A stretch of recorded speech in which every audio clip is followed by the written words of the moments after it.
In the early 1970s, ABC, fresh off the success of the live-action adaptation of Batman starring Adam West, approached producer Douglas S. Kramer about the possibility of adapting another DC Comics property, Wonder Woman. Though there was enthusiasm for the project, things didn't go smoothly at first. The first attempt resulted in a 2-hour pilot movie starring Mrs. Joe Theismann as an inexplicably blonde Wonder Woman that didn't go over too well when screened. With that in mind, everyone went back to the drawing board with an idea that was closer to the original comic book origins. The series would now be set in World War II, where wounded fighter pilot Steve Trevor suddenly found himself in the fabled home of the Amazons, which was called Paradise Island rather than Themyscira. The Amazons would dispatch Diana, daughter of Queen Hippolyta, back with Trevor to take down the Axis threat. Diana would have the dual identity of Wonder Woman, and Diana Prince, a yeoman petty officer who was an assistant to Steve Trevor, and Trevor would be oblivious as to Diana's dual identity. This time, taking on the role of Wonder Woman was former beauty queen Linda Carter. No relation. Carter, who was trained in ballet dancing, actually conceived of one of the show's most iconic plot details, that of course being Wonder Woman's iconic spinning transformation sequence. Meanwhile, Carol Burnett show regular Lyle Waggoner was cast in the role of Steve Trevor. Wonder Woman / Diana Prince, her civilian identity, and Steve Trevor would work against the Axis powers, usually the Nazis, who would often be casting spies and the like into American soil. The first season of Wonder Woman was a rating success for ABC. Unfortunately, there were budgetary concerns over constantly having to make the 1970s look like the 1940s, which caused the network to stall on a second season renewal. This allowed for CBS to swoop in and pick up the rights to the show, which would be moved to the modern day in order to avoid those budgetary concerns. The story now followed Diana as a government agent for the Interagency Defense Command, or IADC, under Steve Trevor Jr., still played by Lyle Waggoner. It would be explained that the elder Trevor had died somewhere in between the two series, and Diana's lack of aging was explained by the fact that time moved slower on Paradise Island. The show would also take on more of a police procedural theming, with the two constantly teaming up to solve mysteries. Obviously, this presented a bit of a storytelling problem, as in the first season of Wonder Woman, Diana and Steve Trevor Sr. had been romantically involved, so the decision was made for Diana and Steve Trevor Jr. to be just friends. It didn't really work, as many writers on the show still basically wrote the two as being a romantic couple, which meant that Diana / Wonder Woman was dating her ex-boyfriend's look-alike son. Yeah. Still, the show would run for 2 more seasons and then air reruns in syndication afterwards, with many hailing Linda Carter as the definitive Wonder Woman for many years to come. In 2015, DC began publishing a digital exclusive comic based on the second season of Wonder Woman. Eerily enough, as the Wonder Woman television series had been based off the popularity of the Adam West Batman television series, this comic was buoyed by the success of a similar based comic based on that Batman television show.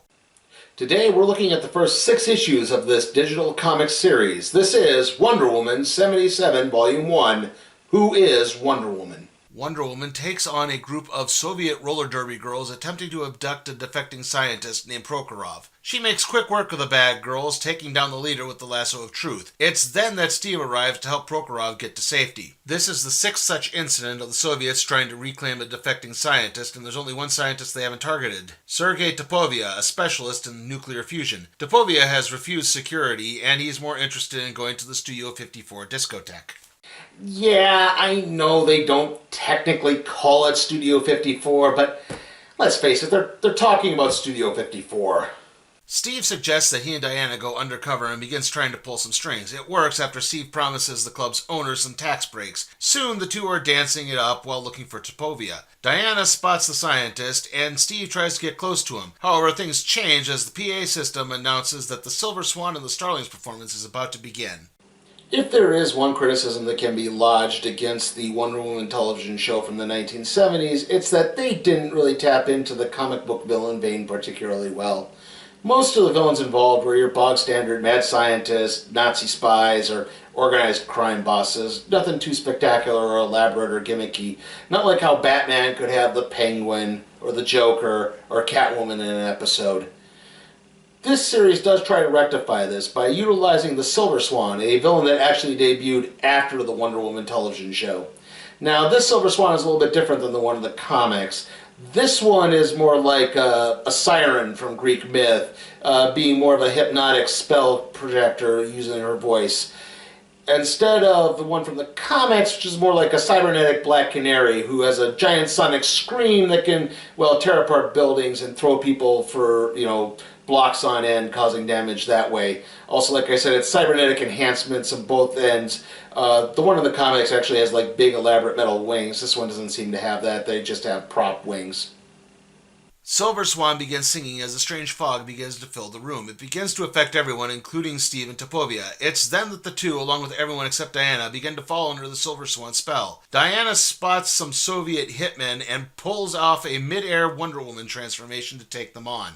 Wonder Woman manages to disarm the killers by throwing her tiara, so the Silver Swan sicks the disco partiers on Wonder Woman. Not wanting to hurt any innocents, Diana begins to allow them to overwhelm her, but it's then that she spots Steve holding her at gunpoint. Wonder Woman ensnares Steve with the lasso of truth, which proves to be enough to free his mind. He tells Diana to secure Topovia while he deals with the hypno-hustled. Wonder Woman tosses Topovia to safety on the coke-snorting moon and goes after Silver Swan and the Starlings. Steve manages to free the minds of the others by shooting out some of the amplifiers, while Wonder Woman and Silver Swan brawl into the DJ booth. Realizing that the gem embedded in Silver Swan's throat might be the source of her power, Diana grabs a copy of John Travolta's Letter N and tosses it at said necklace. The gem is destroyed and the threat is neutralized as Wonder Woman brings the Silver Swan and her cohorts to justice. Steve apologizes to the manager, but he's alright. Having Wonder Woman appear at his club should provide enough PR until the IRS cocaine bust a few months from now.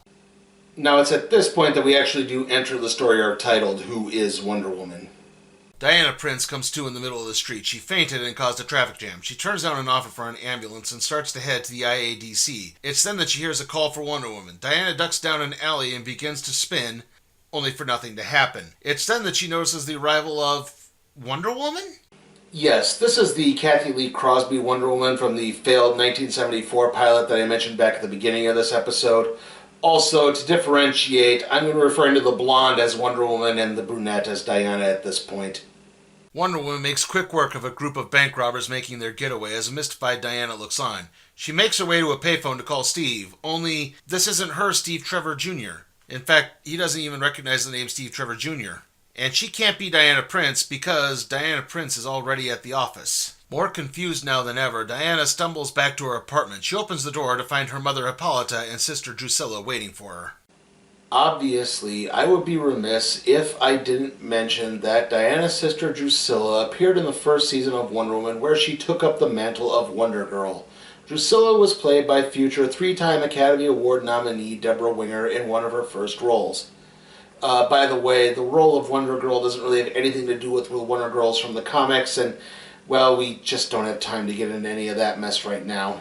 In reality, this isn't Hippolyta or Drusilla. It's a mother and daughter in costume who are wondering about this strange woman who just barged into their home. Things begin to get further complicated as Diana lashes out at them and runs off. Diana winds up running smack dab into Wonder Woman, who addresses her as Mrs. Troy and says that her medication is worn off and maybe Diana needs to go back to the hospital. Diana refuses and the two begin fighting. Diana receives an assist from a derelict whom she recognizes as her Steve Trevor Jr. Slowly and surely, Diana begins to regain her ability and manages to transform into the real Wonder Woman. She then traps the imposter in the lasso of truth, and it's then that the illusion is shattered and Wonder Woman awakens in the laboratory of Dr. Psycho. First things first, obviously I gotta address a couple of Easter eggs here. The fact that Wonder Woman refers to Diana as Ms. Troy is obviously a reference to Donna Troy, who held the mantle of Wonder Girl for numerous years. Also, the Wonder Girl cosplayer from before is named Vanessa Capitelis, and she was actually one of the many to hold the mantle of the Silver Swan in the comics. Now, on to Dr. Psycho. This diminutive scientist actually has psychic powers. In this case, he actually uses a machine to give him psychic powers. In the comics, they're just sort of a natural psychic powers. And he can use that to manipulate people to do his bidding and to create illusionary worlds for those people to live in sometimes. Though in the comics, he's a much darker character, as he's also kind of a sex offender. Diana isn't completely free from Psycho's clutches as he calls upon an army of villains, including the imposter Wonder Woman, the Cheetah, the Silver Swan, Giganta, and Skibum Boba Fett? Wonder Woman tries to focus on the elusive nature of the villains as they begin attacking her. Finally, she wraps herself in the lasso of truth, which overrides Psycho's power. Wonder Woman then tosses the lasso around Dr. Psycho and uses the rope to cause a feedback loop that short-circuits the machine he was using to create his illusions. Dr. Psycho believes he's surrounded by numerous incarnations of Wonder Woman, none of which are blonde, as he is whisked back to the asylum he escaped from earlier. With that, Diana returns home and turns down a dinner date with Steve, choosing instead to take a relaxing bubble bath. I guess this book's writer, Mark Andreyko, also forgot that Steve and Diana aren't supposed to be a romantic couple at this point. Oops. Oh well. That concludes our look at the first 6 issues of Wonder Woman 77. How was it? Well, I really did like this series. I think it's very reminiscent of the Wonder Woman television show. It seems to hit all the notes just right. I really like the artwork. The actors' likenesses are spot on, something that is sadly not very common when dealing with a licensed property, especially a live-action licensed property. They don't ever seem to make them look like the actors. I know that can sometimes be a sticky wicket, but at least in this case they seem to get this right. And I like the way they work in the comic book Easter eggs. I like the way they actually worked in the 1974 Kathy Lee Crosby movie. They did it in a really novel way. I think everything worked really well there. If I do have one complaint, it's that there seems to be some continuity gaps holding on here. I mean, Wonder Woman seems to recognize Dr. Psycho, even though he hasn't appeared up until this point. I mean, he never appeared on the show. He only appears in this comic, so she shouldn't know who he is. Likewise, this falls true for the Cheetah, who, again, hasn't debuted and doesn't debut until the next issue, which is issue 7. But really, that's just kind of a minor quibble there. I'm going to give Wonder Woman 77 an A. And with that, let's see what we'll be doing next time on the Random Trade Review.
Hey guys, got a request for the show? Check out my Patreon at patreon.com/sleepytimeforcatproductions.